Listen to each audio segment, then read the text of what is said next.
Friends, आज का हमारा टॉपिक है HTML के अंदर। आज हम पढ़ने वाले हैं बटन एलिमेंट इन HTML। इससे पहले हमने सिंपल सा बटन होता क्या है और एक नॉर्मल बटन को बना करके आपको दिखाया था। आज इसके कुछ टाइप एट्रीब्यूट होते हैं हमारे बटन के, उसको हम डिस्कस करने वाले हैं। तो टोटली हमारे 3 टाइप्स के बटन एट्रीब्यूट होते हैं, यानी कि टाइप एट्रीब्यूट होते हैं बटन के अंदर। तो उन तीनों को आज हम डिस्कस करने वाले हैं, जिसमें से फर्स्ट होता है हमारा टाइप, जिसमें हम सबमिट यानी एक सबमिट बटन होती है हमारी, सेकंड हमारी एक सिंपल बटन होती है, थर्ड हमारी रीसेट बटन होती है। इन तीनों को हम डिटेल में समझेंगे विद एग्जांपल के साथ, आपको प्रोजेक्ट के साथ हम इसको समझाएंगे। तो सबसे पहले हम देखते हैं कि सबमिट बटन क्या होती है। इससे पहले भी हमने जो नॉर्मल बटन क्रिएट किया था वो भी हमारी सबमिट बटन ही थी। सबमिट बटन का क्या काम होता है, किसी भी इंफॉर्मेशन को क्या करना होता है, सबमिट करना होता है, यानी एक जगह से दूसरी जगह भेजना होता है। ये काम हमारा कौन करता है, सबमिट बटन करता है। अगर आपको कोई भी डेटा आपने क्या कर रखा है, क्रिएट कर रखा है, यानी फॉर्म के अंदर कोई भी डेटा है या फिर आपके वेबसाइट पे कोई भी डेटा है, उसको आप किसी दूसरी लोकेशन पर भेजना चाहते हैं, तो उस कंडीशन पे आप किसका यूज करेंगे, सबमिट बटन का यूज करेंगे। नेक्स्ट होती है हमारी बटन, जिसको हम सिंपल बटन कहते हैं, यानी कि अगर मुझे सिंपल सा दिखाना है अपने वेब पेज के ऊपर कि हमारी बटन क्रिएट हुई है, तो उस कंडीशन पे हम सिंपल सा एक नॉर्मल बटन को हम क्रिएट करते हैं। एक्चुअली में इसका काम भी सबमिट करना ही होता है, लेकिन इस पर क्लिक करने से सिर्फ हमें ये पता चलता है कि क्लिक हो रहा है, लेकिन ये किसी दूसरी लोकेशन पे नहीं ले जाता है जब भी हम सिंपल बटन को क्रिएट करते हैं।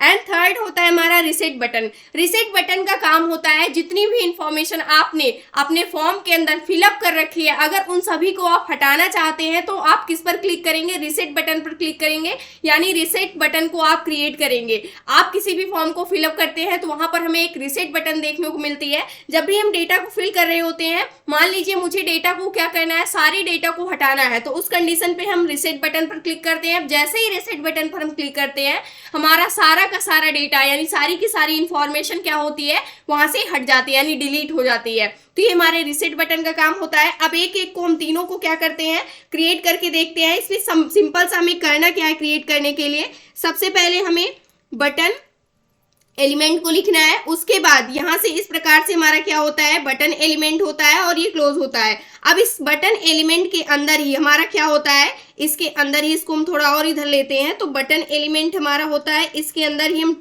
टाइप एट्रीब्यूट का यूज करते हैं।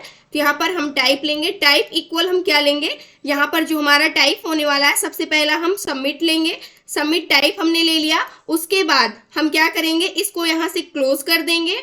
और नेक्स्ट हमें क्या करना होगा, यहाँ पर जो भी आप अपने बटन के ऊपर शो कराना चाहते हो, चाहे क्लिक मी रखना चाहते हो या फिर सबमिट, जो भी आपको बटन के ऊपर डिस्प्ले होना चाहिए, वो मिड पॉइंट आप यहाँ पर रखेंगे, यानी कि इसके अंदर। तो मुझे सबमिट ही चाहिए या फिर क्लिक मी या फिर कुछ अदर चीजें आप रख सकते हैं। तो मैंने यहाँ से सिंपल सा सबमिट ही कर दिया कि मुझे सारी इंफॉर्मेशन को सबमिट करना है। तो यहाँ पर जो भी टेक्स्ट आप लिखेंगे बटन एलिमेंट के बीच में, तो वो क्या होता है, आपके बटन के ऊपर डिस्प्ले होता है। उसके बाद हम क्या कर देंगे, यहाँ से जो हमारी बटन एलिमेंट है उसको हम क्लोज कर देंगे। तो इस प्रकार से हम बटन एलिमेंट को क्रिएट करते हैं, जो हमारी सबमिट बटन होती है। सेम इसी प्रकार से आपको टाइप चेंज करना है। टाइप अगर आपको एक सिंपल बटन क्रिएट करना है, तो मैं यहाँ पर क्या लूंगी, जो टाइप होगा वो बटन लेंगे, हम सिंपल से एक नॉर्मल बटन लेंगे। उसके बाद यहाँ पर जो भी चीजें आप डिस्प्ले कराना चाहते हो अपने बटन के ऊपर, वो यहाँ पर रख देंगे। जैसे मुझे हेलो सिंपल सा डिस्प्ले कराना है, तो मैंने यहाँ पर हेलो लिख दिया बटन का नेम। उसके बाद थर्ड हमारी क्या है, रीसेट बटन होती है। रीसेट बटन को भी सेम, जो हमारा टाइप है, टाइप क्या रखेंगे, रीसेट रखेंगे। रीसेट रखने के बाद उसके बाद जो भी हम डेटा डिस्प्ले कराना चाहते हो अपने बटन के ऊपर, उसको हम कहाँ पर रखेंगे, अपने बटन एलिमेंट के बीच में रखेंगे। तो मुझे सिंपल सा क्या करना है, जो भी इंफॉर्मेशन है उसको रीसेट ही करना है, तो मैंने यहाँ से रीसेट दे दिया।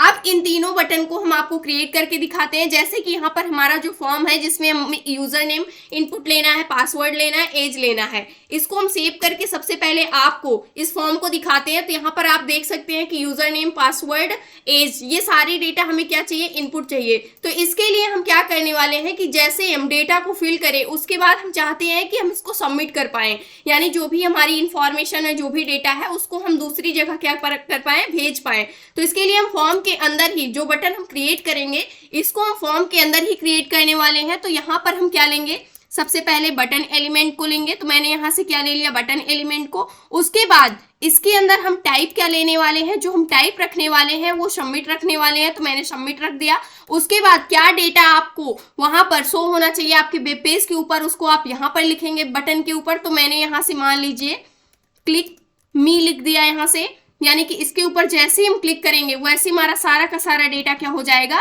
सबमिट हो जाएगा। जैसे हम यहाँ से रिफ्रेश करते हैं, इंटर यूजर नेम मैंने यहाँ से इनपुट कर दिया, यूजर नेम, पासवर्ड मैंने यहाँ से क्या कर दिया, इनपुट कर दिया। उसके बाद एज मैंने क्या कर दिया, यहाँ से इनपुट कर दिया। अब जैसे ही मैंने क्लिक मी पर क्लिक किया वैसे ही ये जो हमारी फाइल थी, यानी जो भी डेटा था हमारे फॉर्म का, वो दूसरी लोकेशन पर क्या हो गया, वहां से भेज दिया गया, यानी सेंड कर दिया गया। जैसे मैंने जो भी एक्शन में दिया हुआ था, एक्शन में हमने क्या दिया था, यहाँ पर जो एक्शन दिया था, अगर एक्शन को आपको दिखाए तो यहाँ पर मैंने सर्वर दिया था, फॉर्म के अंदर एक्शन जो दिया था सर्वर दिया था। यहाँ पर एक क्या होती है, रेलिवेंट क्या होती है, यहाँ पर हम एक फाइल को इससे क्या करते हैं, कनेक्ट करते हैं या फिर कोई यूआरएल देते हैं, जिसपे जैसे कि हम जावास्क्रिप्ट जब सीख रहे होंगे तो उसको हम डिटेल में बात करेंगे। तो इसलिए अभी मुझे ये समझना है कि जैसे ही हम सबमिट बटन पर क्लिक करते हैं वैसे ही हमारा डेटा क्या हो जाता है, सबमिट हो जाता है फाइनली। वो किसी दूसरी लोकेशन पर, जो भी लोकेशन आपने दे रखी होगी, जो भी यूआरएल दे रखा होगा, वहां पर क्या हो जाता है, सेंड हो जाता है। तो यहाँ पर सर्वर मैंने दिया था, तो सर्वर पर ये डेटा क्या कर दिया गया है, भेज दिया गया है। इस प्रकार से नेक्स्ट हमारा क्या होता है, यहाँ पर बटन का नेम अगर आप सबमिट रखना चाहते हैं तो आप सबमिट रख सकते हैं। तो यहाँ पर मैं क्या कर दे रही हूँ, सबमिट ही रख दे रही हूँ इसका नेम। उसके बाद यहाँ से मैंने सबमिट रख दिया, इसको सेव करते हैं, रिफ्रेश करते हैं, तो इसका नेम क्या हो जाएगा, चेंज हो जाएगा, सबमिट हो गया। अब डेटा को आप क्या कर पाएंगे, यहाँ से सबमिट कर पाएंगे। नेक्स्ट हमारी बटन क्या थी, नेक्स्ट थी हमारी सिंपल बटन। सिंपल बटन को क्रिएट करने का क्या लॉजिक होता है, सिंपल बटन को क्रिएट करने के लिए हमें टाइप क्या देना होता है, जो टाइप देना होता है वो बटन देना होता है। सिंपल बटन का टाइप क्या होता है, बटन होता है, तो मैंने यहाँ से बटन दे दिया। उसके बाद यहाँ पर हम चाहते हैं कि एक बटन मुझे हेलो नेम की शो हो, डिस्प्ले हो, तो यहाँ से मैंने हेलो नेम का कर दिया। अब यहाँ से मैंने पेज को रिफ्रेश किया, यहाँ पर ये भी बटन आ चुकी है, इस पर क्लिक कर रहे हैं, ये क्लिक तो हो रही है हमारी बटन, लेकिन कुछ भी प्रोसेस नहीं हो रहा है, यानी कि किसी दूसरी लोकेशन पे हमारा डेटा नहीं जा रहा है, यानी किसी दूसरी लोकेशन, दूसरी फाइल, दूसरी वेब पेज पर हम नहीं जा रहे हैं। तो यहाँ पर ये होता है सिंपल बटन का काम। एक्चुअली में इसका काम भी सबमिट करने का ही होता है, लेकिन ये किसी दूसरी जगह पर हमारे डेटा को नहीं ले जाती है। नेक्स्ट हमारा क्या होता है, रीसेट बटन होता है, जो कि इंपॉर्टेंट है, सारे इंपॉर्टेंट है, जो हमारी सबमिट बटन है और जो हमारी क्या है, रीसेट बटन है। इसका टाइप क्या होने वाला है, इसका टाइप हम रखते हैं एज अ सबमिट। तो मैंने यहाँ से क्या रख दिया, यहाँ से रीसेट रखेंगे, सबमिट नहीं रखना है, रीसेट मैंने रख दिया। और इसका जो डिस्प्ले होना चाहिए हमारे बटन के ऊपर टेक्स्ट, उसको भी मैंने क्या रख दिया, रीसेट ही रख दिया। यहाँ से मैंने उसको भी क्या कर दिया, रीसेट ही रख दिया। उसके बाद मैंने क्या किया, यहाँ से इसको हम कैपिटल कर लेते हैं, तो यहाँ से मैंने कैप्स में कर दिया और सेव करते हैं डेटा को। और यहाँ से हम क्या करते हैं, रिफ्रेश करते हैं। रीसेट पर क्लिक करने पर अभी कुछ नहीं हो रहा है, लेकिन जैसे ही मैं यहाँ पर डेटा को फिल करती हूँ, यहाँ से मैंने डेटा को फिल किया, एज को मैंने क्या कर दिया, इनपुट कर दिया, सबमिट किया, मैंने यहाँ से सबमिट कर दिया। लेकिन मुझे क्या करना है, जो भी डेटा है, यहाँ से मैंने पासवर्ड भी इनपुट कर दिया, लेकिन मुझे क्या करना है, सारे डेटा को हटाना है, यानी कि सारा डेटा डिलीट कर देना है। तो एक एक जाकर के हम करेंगे नहीं, डायरेक्टली इसके लिए बटन होती है। जैसे ही मैंने रीसेट पर क्लिक किया वैसे ही आप देख सकते हैं जो भी डेटा हमने फिल किया था वो सारा का सारा डेटा क्या हो चुका है, यहाँ से गायब हो गया है। तो ये काम होता है हमारे रीसेट बटन का। और ये काम होता है जो मैंने हेलो नेम दिया है सिंपल सा, ये एक नॉर्मल बटन होती है जिसका टाइप बटन होता है। सबमिट बटन का काम होता है एक इंफॉर्मेशन को, यानी कि जो भी इंफॉर्मेशन है, जो भी डेटा है, उसको दूसरी जगह क्या करना, भेजना।